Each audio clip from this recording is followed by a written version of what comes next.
Welcome to A Conversation with History. I'm Harry Kreisler of the Institute of International Studies. Our guest today is Ron Hassner, a professor of political science at UC Berkeley and the author of War on Sacred Grounds. Ron, welcome to our program. Hi, Harry. Thank you for inviting me to be here. What got you interested in this interface between politics and religion? It was a tortuous route. I started my PhD at Stanford University with the intention of studying nuclear weapons.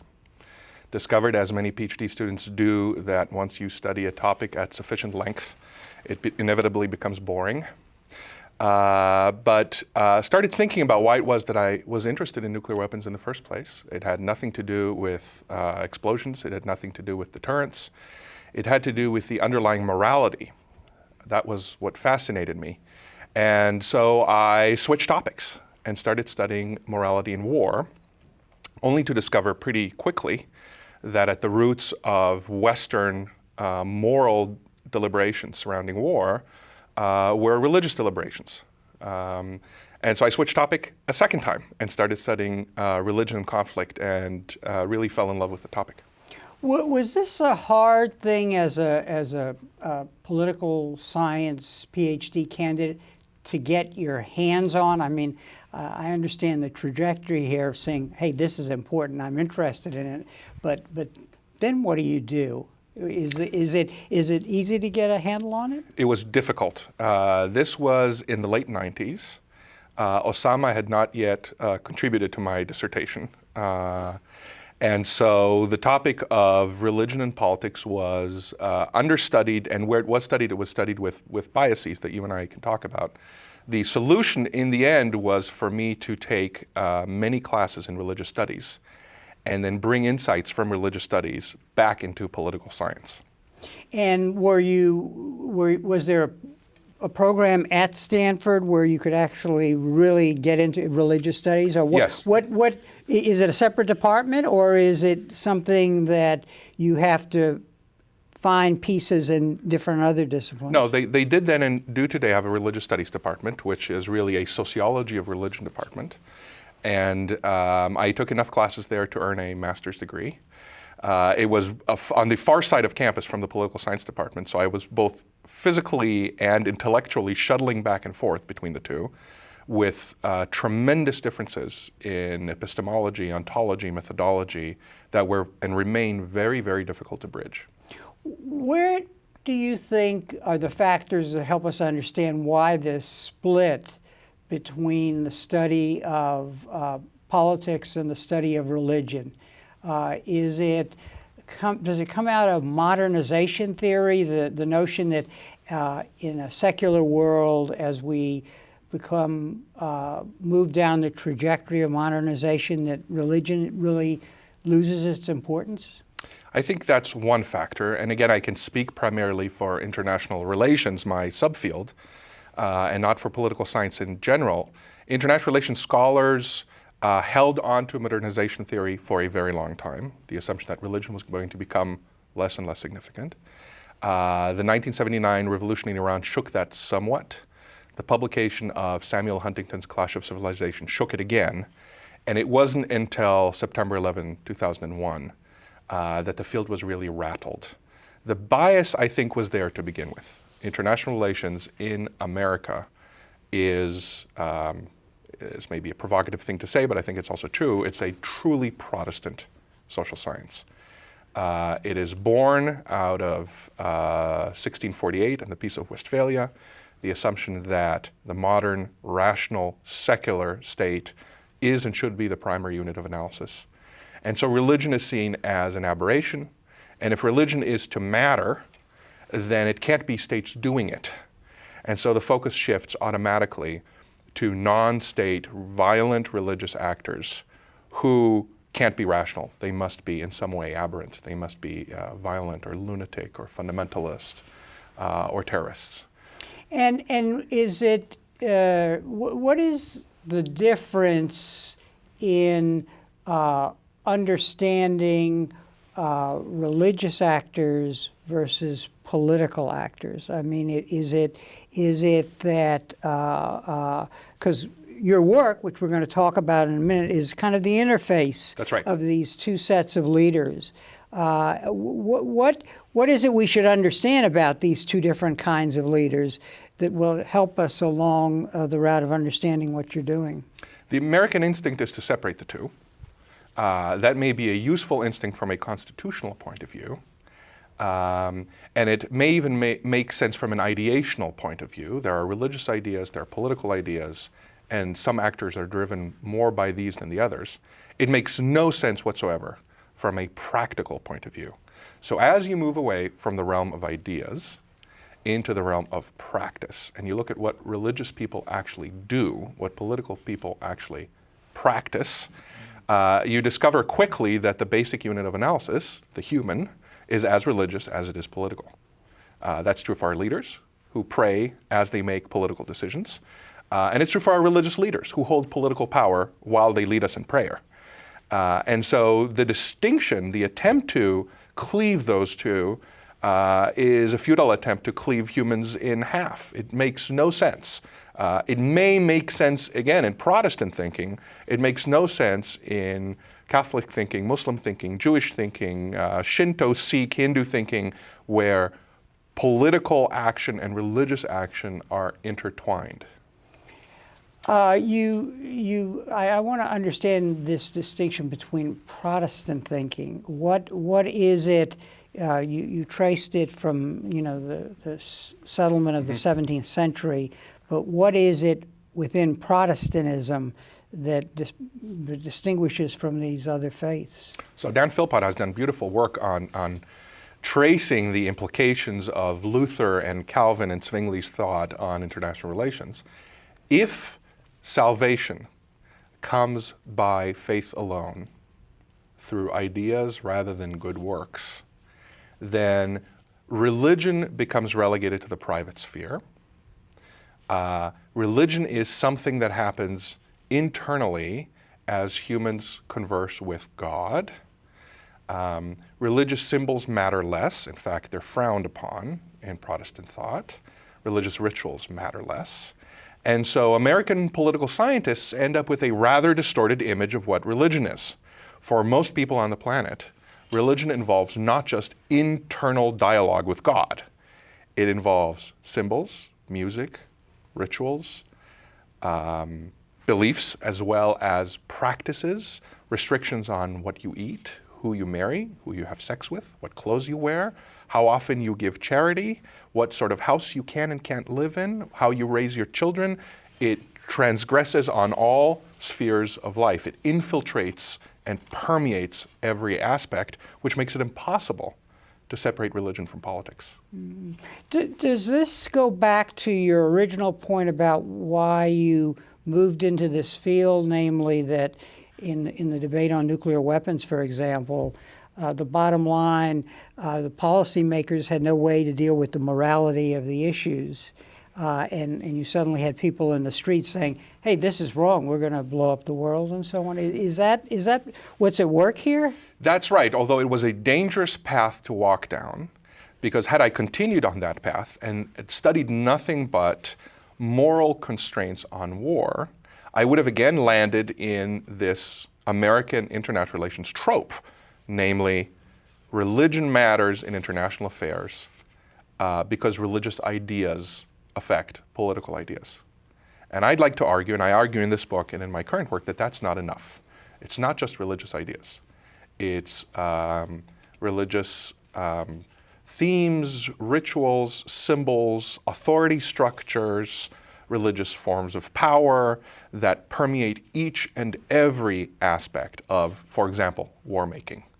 So, to take a common example, Islam affects warfare not just because the idea of jihad, which we've been studying for decades and centuries, affects warfare, but also because a soldier who happens to be Muslim has a different conception of time, a different respect for space, different understandings of what weapons are and aren't legitimate, different days of the week on which he would like to rest, food that he is and isn't willing to eat, opponents that he considers legitimate and illegitimate. In other words, it shapes every aspect of war from the ground up.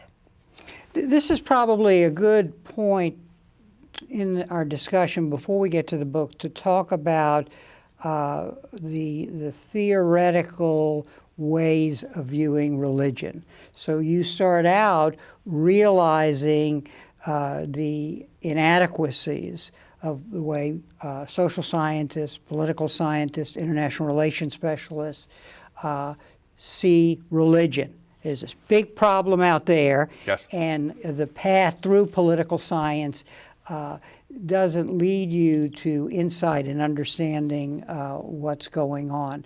So what? Let's walk us through how you then come to see, hey, there's another issue here, and what is the theory that I can fall back on or combine or what? So talk a little about, you pose a dichotomy between a Huntington view Yes. and a view of somebody like Thomas Hobbes, the famous political philosopher. So in what I call the Hobbesian view, which has a tradition that precedes Hobbes, religion is a form of politics. Religion is subservient to politics. This is what one might call the cynical view, right? You and I know, and we'll keep it between ourselves, the Pope ain't all that religious. He's just another political leader driven by avarice, driven by a desire for power, driven by a desire to subjugate. Religion here is an illusion. It's the trappings. It's the sleight of hand that the Pope uses to get even more land, military power, financial power. That's a Hobbesian view, and I think I've just signaled why it's unconvincing. The Huntingtonian view completely separates the two. Here, religion is an external actor that we can never hope to understand because it's irrational, because it doesn't drive states, it drives non-state actors, it drives civilizations. It's always destructive, and it will fall out of the sky and cause damage to rational, reasonable political decisions. It seemed to me that both of these point of views missed out on the interesting interplay between religious ideas and political ideas, missed out on the fact that most political actors were religious actors and vice versa, and that there had to be a way of looking, for example, the topic of the book, sacred places, without having to choose between sacred places aren't sacred at all, these are just political struggles, Hobbes, and you can never hope to resolve disputes over sacred places. There are crazy people fighting over these things, Huntington. There had to be some way of unraveling this to try to see the conditions under which sacred places become significant and the conditions under which disputes can be managed. Mm-hmm. Now, what is the combination that positions you then theoretically to address the problem of sacred places, which we'll talk about in a minute? So it's a double move. The first, which is very difficult for me as an American-trained political scientist, is interpretivism. That is, I talk to believers, I read accounts by believers, and I try to take their assumptions and beliefs at face value. I try to understand why, in their words and in their terms, these religious beliefs have salience. So if it comes to the matter of sacred space, I try to find out for them, what is this conflict about? Why do you care about this place? What do you think happened here? What are you hoping to achieve by holding on to this piece of land? That gives me a perhaps naive, perhaps it's certainly subjective and not objective. It's an attempt to empathize with the actors I'm studying. When you say subjective, you mean their subjectivity? Their subjectivity, yeah. Yes. I'm trying to get, with my nose, as close to the subjective analysis as possible. In fact, I'm trying to sort of infiltrate the subject. I'm trying to see it from the inside. Get I'm into to their slip head. Get into their head or their shoes, and try to come up with an account that will resonate with them. Then I slowly start moving the camera back to get a more objective and more rationalist point of view that will reveal, for example, what is happening behind the scenes.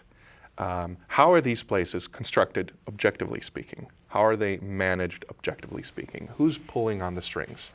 The truth is the interaction between those two.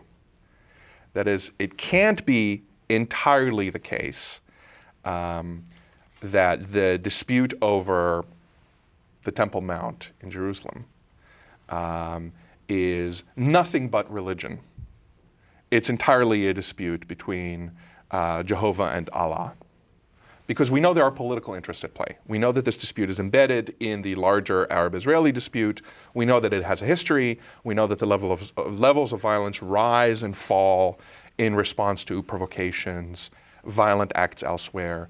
So there is a political logic here. But I can't also just look at the political logic. That will give me a rationalist, cold and calculating point of view that will be completely out of whack with what people actually believe. Mm-hmm. And that was one goal in writing the book. I did not want to come up with an explanation that would strike a believer as being completely alien and unreasonable. Mm-hmm. It seems to me that if you are a social scientist, your account should make some sense, at least in part, to the humans you are studying. Mm-hmm.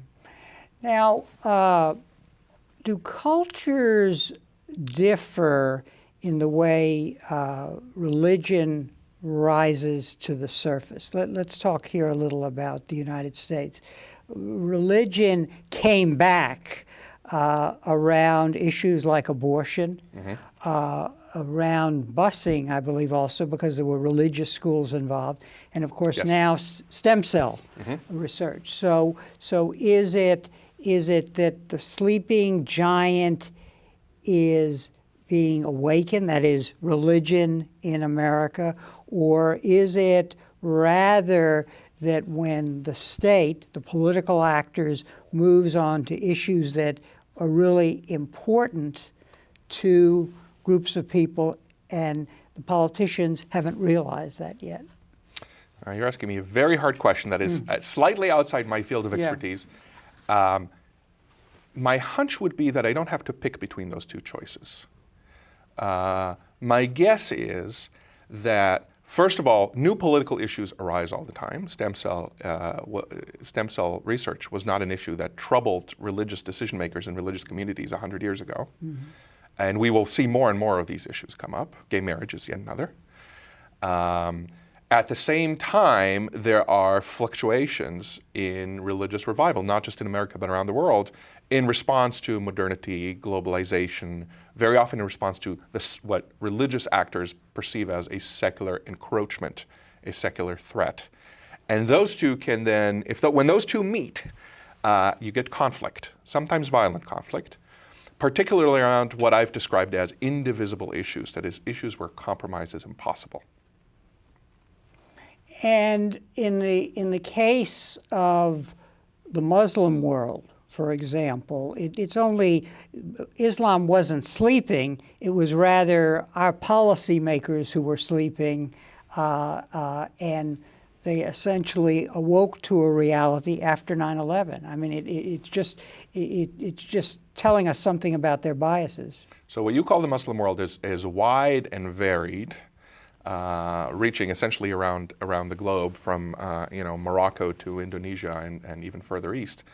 And in each of those countries has their own reality and their own tensions between secular communities and more religious communities, a greater and lesser interaction with the secular forces permeating from the West, greater ability to resist those. So there are differences in regime type, some more authoritarian than others. And of course, also different Islamic assumptions, depending on whether you're dealing with Sufis or Sunnis or Shias or different kinds of Sunnis. So again, you have to distinguish between religious groups, their different practices, beliefs, social structures, types of leadership, preferences, And then you start getting a clear picture of the conditions under which religion emerges as a potentially violent force. So what you're in your intellectual trajectory, it's really sort of recognizing that, hey, there's something here, basically. And you, in the book, you turn theoretically to Clifford Geertz, Yes. and anthropology and the whole discussion of what I think is called thick religion. Yes. Explain that to us. So thin religion has been the international relations obsession so far, an emphasis on theology as the only way in which religion feeds into politics. If you want to know what Muslims think about politics, study the Quran, which is wacky. I mean, that's just not a very smart way of thinking about anything. First, because the Quran is 14 centuries old. Second, because the Quran can be interpreted in manifold ways. Third, because there are such interpretations of the last 14th century. And we can go on and on and on. But more importantly, theology is just one of many shapes that religion assumes. And so I came up with this sort of nifty acronym. THIC stands for theology, hierarchy, iconography, ceremony, and knowledge. These are, in the eyes of most believers, important ways in which they practice their religion. It's not just in their heads. It's not just theology as possessed by the wisest of religious experts. It's iconography, meaning the pictures I have hanging in my house, the images I have in my head. It's ceremony, the rituals I participate in, the holidays, the fasts, the feasts, how I organize my calendar, how I organize my sacred space. Hierarchy, that is, which religious leaders I follow, and that's not always clear, and I don't always go by the book when I decide which imam or rabbi or priest I go to for advice. Sometimes I just pick the guy I like best, or the guy whose answers I like best. And finally, knowledge, that is, the sort of non-informal, low religious beliefs, superstitions, false assumptions, misguided ideas I have in my head about my religious group's belief, and I think social scientists need to look at all five. In part, the decision to study sacred space was precisely made because I wanted to look at a case in which a set of religious beliefs and practices that I could clearly identify in a very narrow range. This wasn't jihad, this wasn't holy war, this wasn't just war theory, this was a rather narrow, if important, small range of cases in which I could very carefully trace how religious theology, hierarchy, iconography, ceremony, and knowledge fed into political decision-making, and how political decision-making at the same time fed into religious practices. Let me show our audience your book again, War on Sacred Grounds, and help us understand now, what are sacred places? So here we're now shifting the conversation from social science to the study of comparative religion. All religious movements, I don't know of an exception, have some notion of sacred space. To use fancier language, their religious landscape is not homogeneous. Some places have more oomph, more mana. Those are places at which you can communicate better with God or the gods. Those are places at which significant events in the history of your religious movement happened. Those are places where you can hope for miracles, healing, wishes might come true. Those are places where you might actually see God or some sort of divine manifestations. Of course, God or the gods are everywhere at all times, but at these places their presence is more concentrated. And so people flock to these places in order to attain these religious goods. And what are the characteristics of these places? I mean, you've told us what happens there, but if I were a politician, Yes. having read your book, have a particular problem, What are the characteristics that will help me realize, hey, this is really a sacred place? So it's a problem. That's a problematic question because they come in all shapes and sizes. You and I are not particularly familiar with, Shinto sacred space or Confucian sacred space. So we have these sort of models of sacred places being these beautiful ornamented buildings. They're very large. They display the religious at its most splendiferous. They often display religious imagery, both on the outside and the inside. That's not true of sacred places elsewhere. In some religions, shaman religions, for example, nature religions, native religions in Australia, Latin America, even the United States, mountains are sacred, lakes, caves. They assume all shapes and sizes, and they can be ranked by significance. So some sacred places draw believers from all around the world.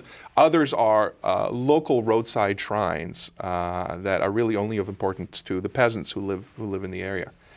Nonetheless, I've used work by sociologists of religion, primarily Mircea Eliade, who taught at Chicago, to try to see what these places have in common.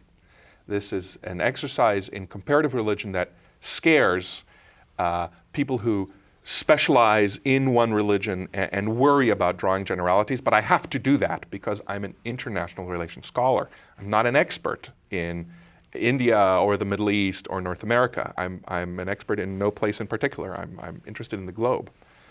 So I found 3 characteristics that these places have in common.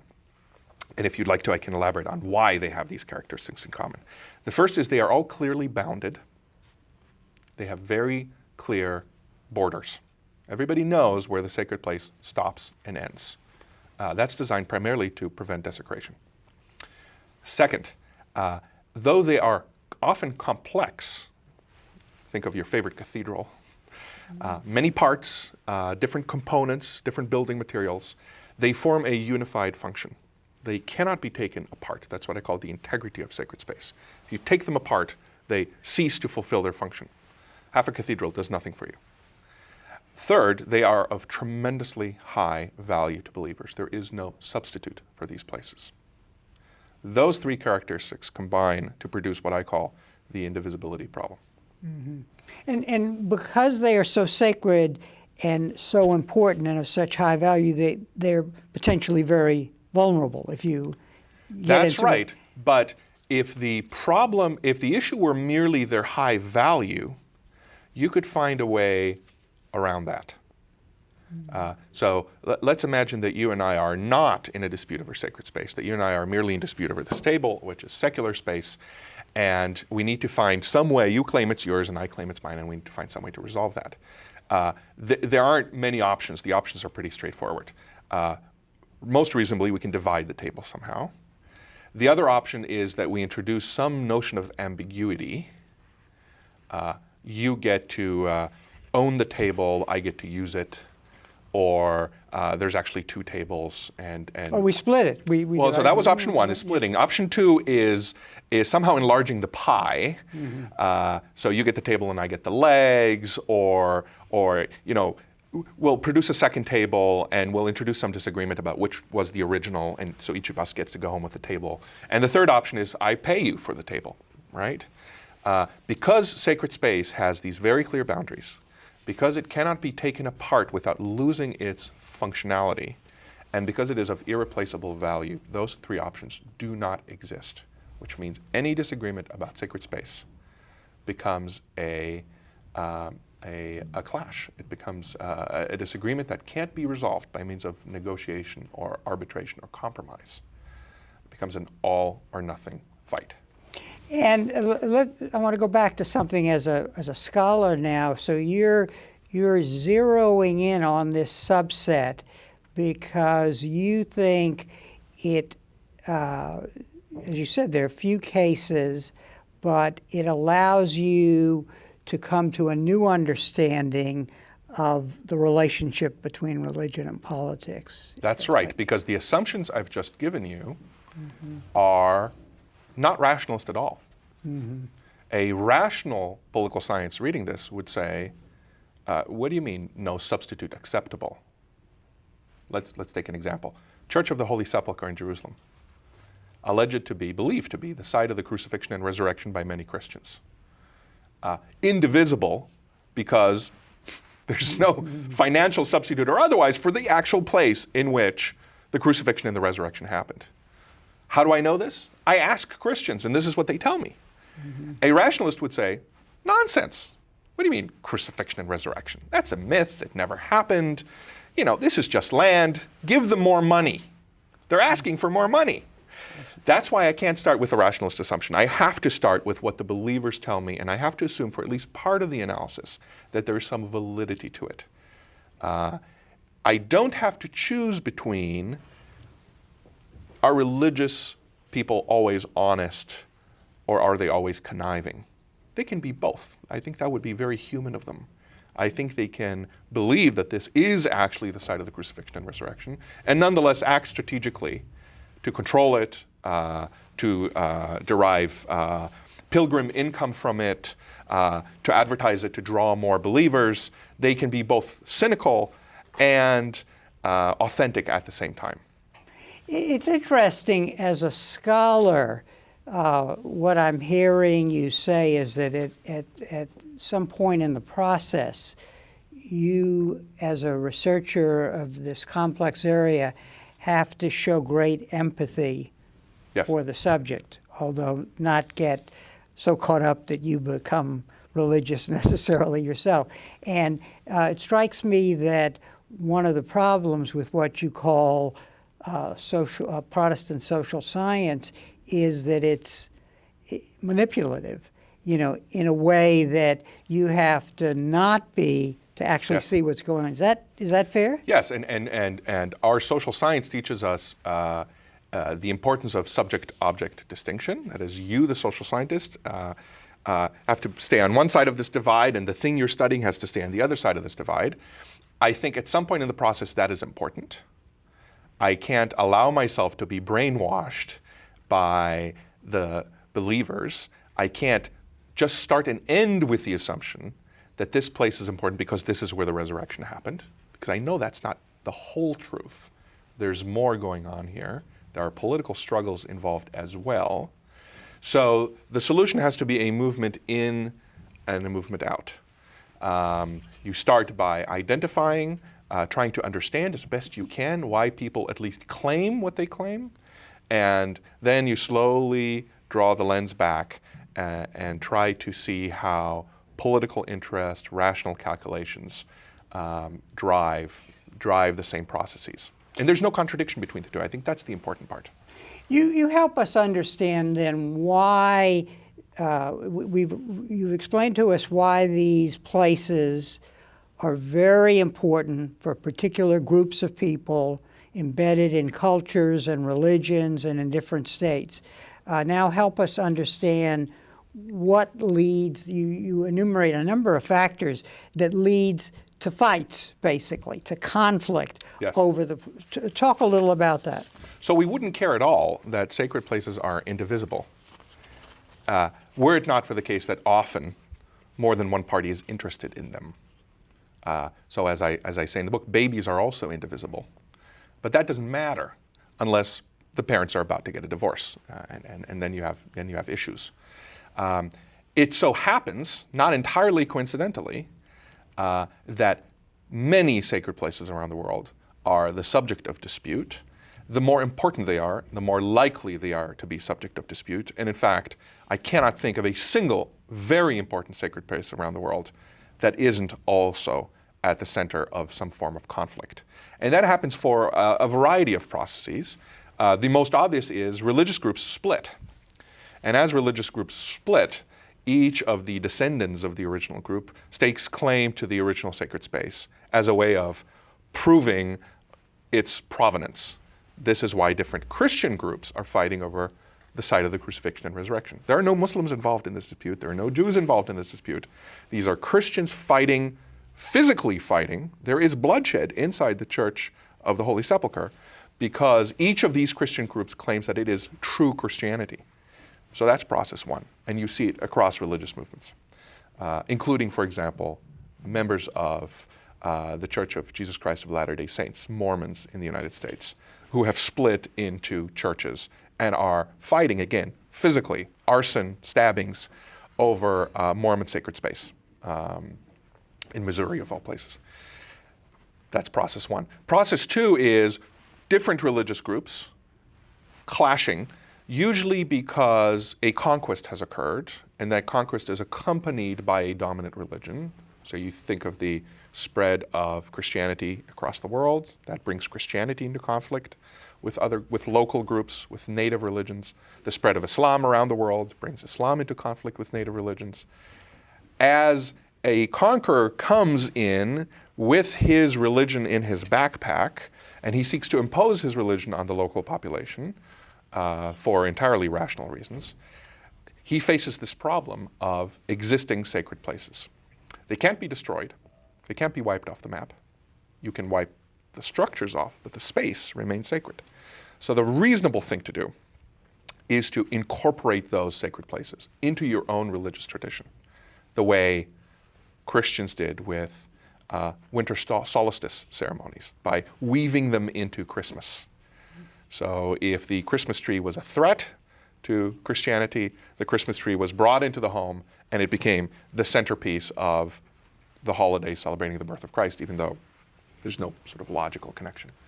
And so similarly, Muslim rulers in India didn't just destroy Hindu sacred places, they placed their mosques on top of them, or they converted Hindu sacred places into mosques, and that process is then reversed. Christians take native sites, for example, in Latin American pre-Columbian native sites, and place their churches and cathedrals on top of them, and then make up or create or stretch a story to explain why this site was always important to Christians and why the native religion is really just a manifestation. That now creates a sacred site at which two religions, or sometimes, as in the case of Jerusalem, 15, 16, 17 religions are piled on top of one another in one and the same sacred space. It's like a layer cake. And if those native religions are still around, that creates conflict. In Jerusalem, this would be conflict between Jews.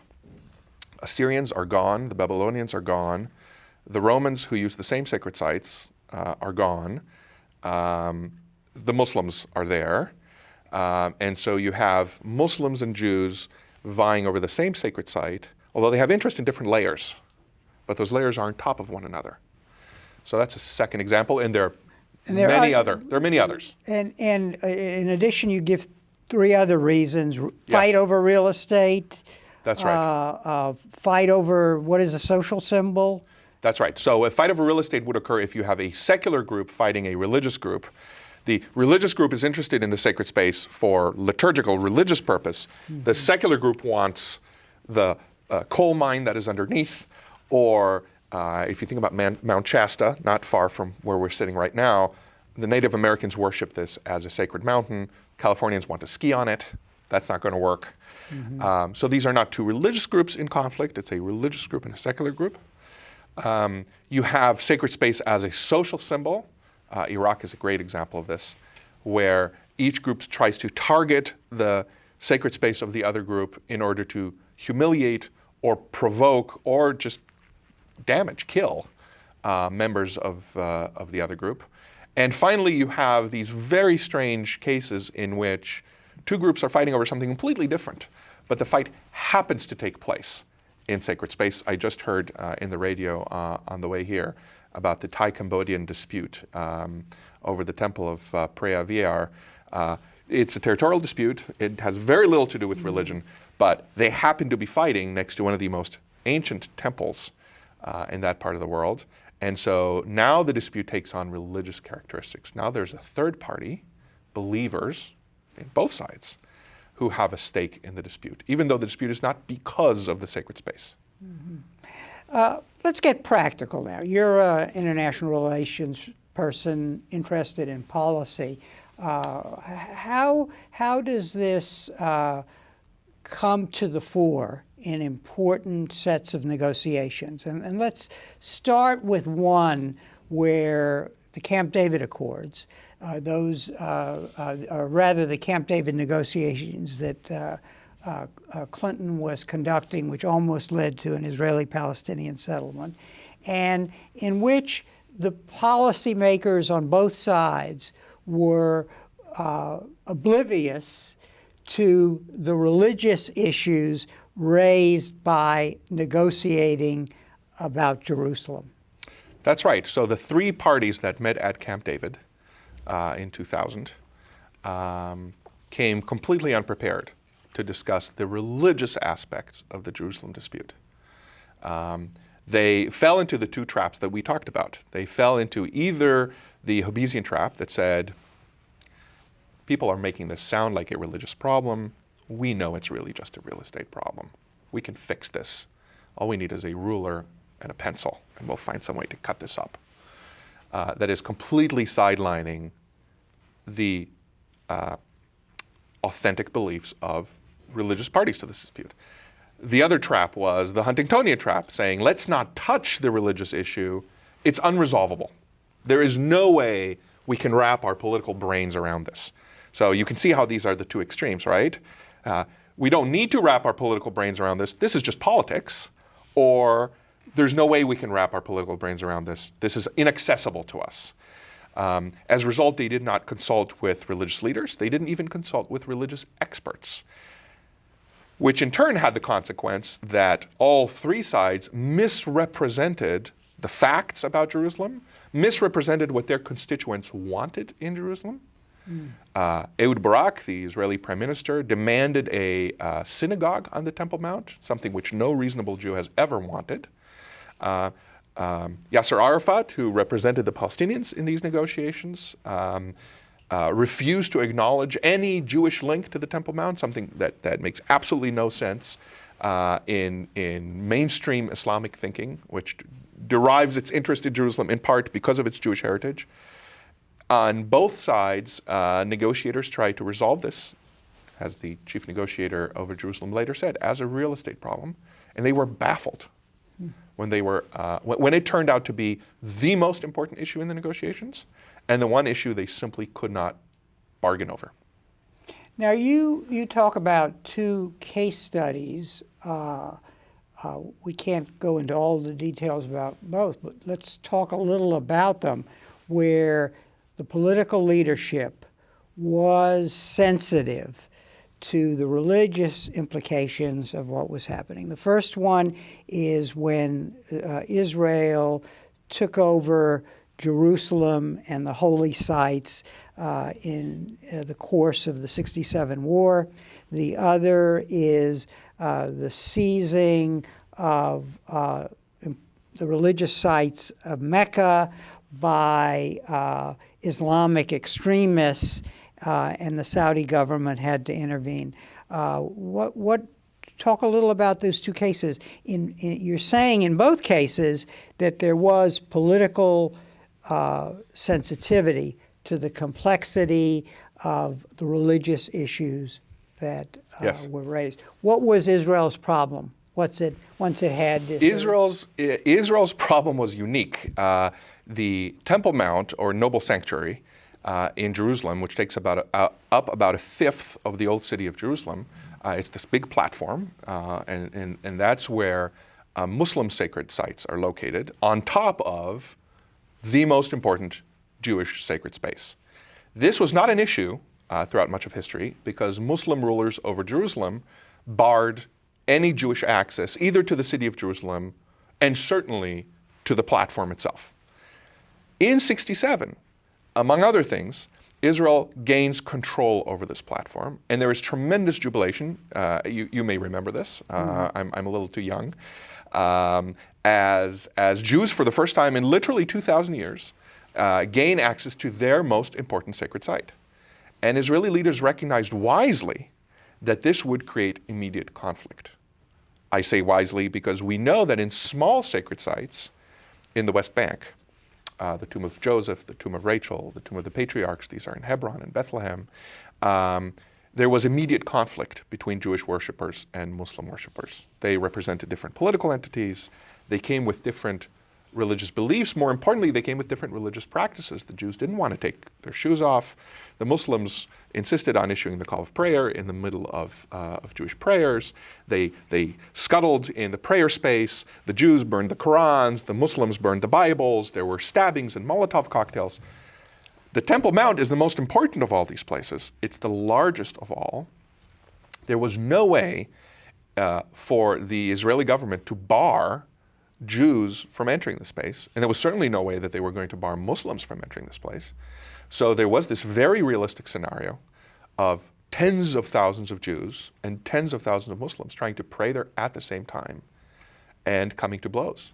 And those blows would have reverberated very quickly around the Middle East. And so the solution, as you describe it, was that... Oh, don't give it away. Have them buy the book. Oh, okay. So, but... No, we can talk about it. Okay. That's maybe they should wait for the movie. It's a teaser. Yeah. But in the end,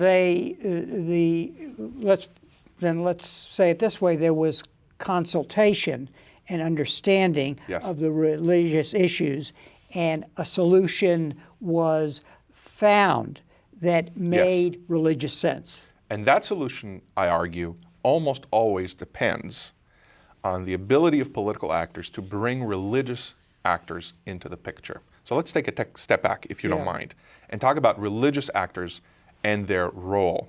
So from the point of view of the believer, the religious actor leads the ceremony and participates in the consecration of sacred space. A religious actor doesn't make the space sacred, but they attest to its sanctity, and they have to go through a variety of rituals and blessings and hand motions and symbolic gestures in order to make space sacred and unmake sacred space. If you think about cemeteries being moved, churches being torn down for highway construction, religious leaders do this all the time. Religious leaders are constantly implicated in the making and remaking of sacred space. That's the subjective, call it naive, call it interpretivist point of view. Move out and look at it now from a more objective, cynical angle. Religious leaders have power and authority to take secular space and make it sacred. They can do this because they have followers, and they can do this because they have religious know-how. They know the rules, and these rules can be very intricate. It's not easy consecrating a cathedral. It's actually quite complicated, and there are similar procedures in all religions for maintaining and consecrating a sacred space. The community is dependent on a religious leader for advice. If you're the leader of whatever religious community you happen to be in, let's assume that you are, let's say that you're a Buddhist and you go to a Buddhist temple regularly, and let's assume that tomorrow the chief authority over the temple says, Harry, I've looked into the temple and we've made a terrible mistake in building it. This temple is not sacred. There's not a lot you as Harry can do to argue. You're just going to have to take his word for it and wait until he fixes whatever needs to be fixed. You're not going to say, excuse me, Mr. High Priest, I really think, if we just do this little thing here. You have neither the ability, you don't have the charisma, you don't have the following. You are quite dependent on him as a source of wisdom and authority. First of all, that suggests that when you're negotiating over sacred space, you've got to talk to these people. Mm-hmm. They know stuff. Mm-hmm. They know the boundaries, they know the value, they know restrictions on access, restrictions on behavior inside the sacred space. They can give you pure, raw info. But second, and here we're coming back to the Israeli case, they can manipulate sacred space. Not always, not with ease. If they go too far, you will abandon them.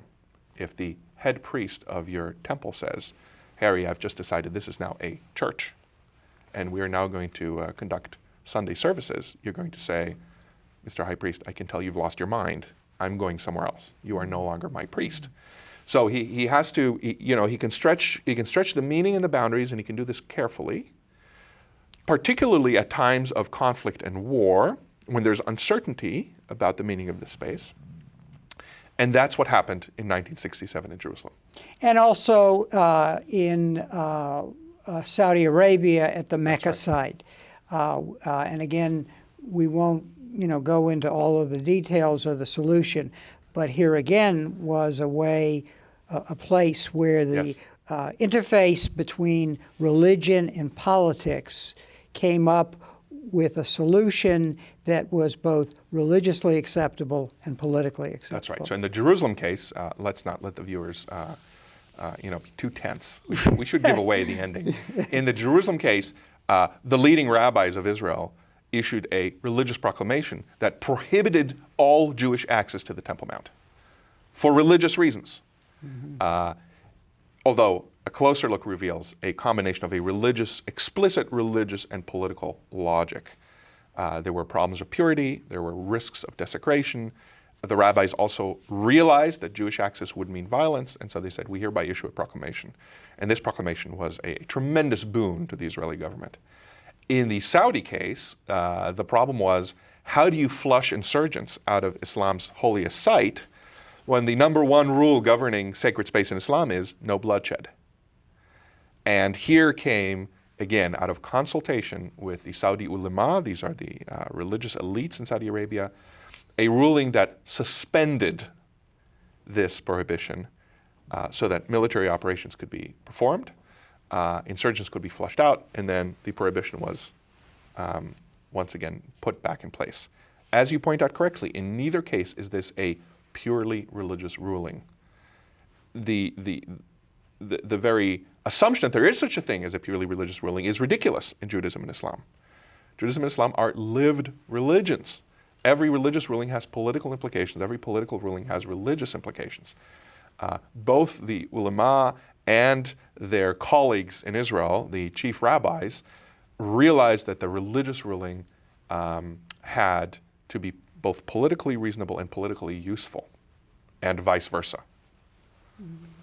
So, as we're coming to the end of our hour, let me ask you two questions. What a policy maker watches this interview, or better yet, reads the book, and it strikes me that going down the road of thick religion, understanding it, is at first instance, it seems to be opening a can of worms. Yes. The complexity is very great, and so on. So what is the way to navigate this?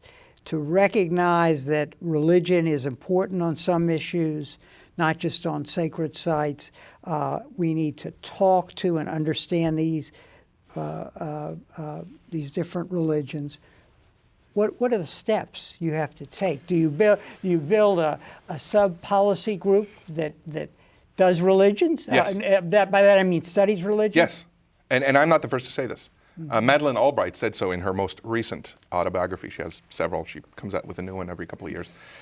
She said, when I had an economic decision to make in the State Department, I turned to economic experts. When I had a legal decision to make, I turned to legal experts. When I had a religious issue, I had nobody to talk to. Because we insist on the separation of church and state, we are wary of bringing religion into the debate, and you have to do that. So conclusion number one, if at all possible, strike relationships with religious leaders. It's inconceivable to me that on September, I think it was 13, when George Bush assembled various religious leaders in the White House for sort of discussion about religion and violence, he was unable to find representatives of the American Muslim community to invite. The White House simply had no relationship with local Muslim leaders, has no relationship with Muslim leaders around the world. That's inconceivable to me. That should be part and parcel of diplomacy. So that's number one. If you cannot get hold of religious leaders, talk to religious experts, right? So my message to Barack Obama is call me. Talk to people who have studied the topic and realize that you cannot just rely on cold political analysis. You need to know something about the religions you're facing with. And conclusion number three is arm yourself with pessimism. The primary conclusion from my study of conflicts over holy places is they cannot be resolved. They can be managed. They can be managed better. Most often they're managed worse by leaders who attempt to divide what cannot be divided or bribe what cannot be bribed. These conflicts are endemic. The more significant the sacred place, the more likely they are. So the possibility of concord exists only in sacred sites of no significance. And, but that doesn't mean that you cannot stem the violence and prevent bloodshed through smart management and consultation. And then finally, what would be your advice to students who find this topic compelling, either because they're religious or they're not religious but want to be involved with the solution of these kinds of problems? How do you prepare? Well, primary advice would be come to Berkeley and become involved with the Religion, Politics, and Globalization program, which we take great pride here at Berkeley. Which is in the Institute of International Which is in the Institute of International Studies and sponsors talks and conferences. Most recently, we had a fascinating conference on religion in the military. It's important to study politics, and political science has a great deal to teach us about disputes, dispute resolution, causes of war, the trajectories of territorial disputes. Once you're done with that part of the work, you now need to take on the second half of the work, which is study religion. Look, Harry, it's obvious to us, if I were sitting here talking about politics and economics, or politics and geography, or politics and psychology, you'd say, well, my advice to my students would obviously be, study some economics or geography and psychology. The same goes for the study of politics and religion. You must arm yourself with either theology or sociology of religion or comparative religion. It's a separate field with vast differences in methodology, and those differences need to be braved. Mm-hmm. Well, on that note, Ron, I think you've done a very good job of convincing people not only of the importance of the subject, but also of the need to really understand it, actually. So let me show your book to our audience. And since you didn't tell us the whole story of the solutions, people will have to go out and buy it. So thank you very much for Thank you for being having here. me, Harry. And thank you very much for joining us for this conversation with history.